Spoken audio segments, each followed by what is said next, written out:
Aurélia Russek, vous êtes en direct de Bangkok où un premier avion militaire a décollé ce dimanche. Oui, exactement. Un groupe de 55 soldats thaïlandais, dont 18 médecins, est parti ce dimanche matin en Birmanie, depuis l'aéroport de Dong Muang, accompagné de 6 chiens secouristes et du matériel de recherche. Les soldats thaïlandais se rendront dans les villes de Mandalay, Nay Pyi Taw, la capitale, et Rangoon. D'autres vols humanitaires suivront dans la semaine avec de la nourriture et du matériel médical. Et samedi, les ministres des Affaires étrangères thaïlandais et malaisiens se rendront dans le pays rencontrer leur homologue birman afin de faire le point sur l'aide à apporter sur le plus long terme.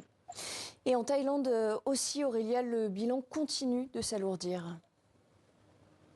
Oui, on compte désormais 18 victimes, dont 11 sur le site du building qui s'est effondré juste à côté du célèbre marché de Chatuchak, dans le nord de la capitale.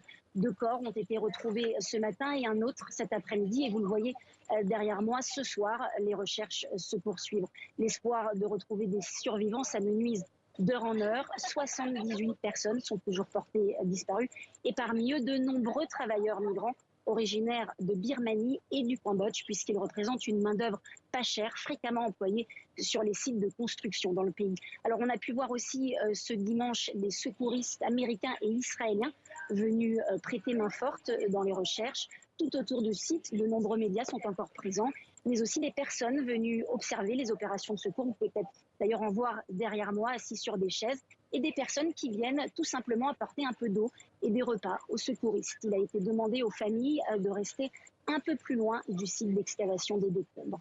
Par ailleurs, une enquête est en cours pour tenter de comprendre pourquoi ce bâtiment de 30 étages qui devait accueillir le Bureau national d'audit s'est effondré. Un comité devrait rendre son rapport dans un délai d'1 semaine afin de savoir si certains aspects de la conception du bâtiment ont contribué à son effondrement malgré le séisme, un séisme qui a provoqué et fragilisé la structure de nombreux autres buildings dans la capitale thaïlandaise.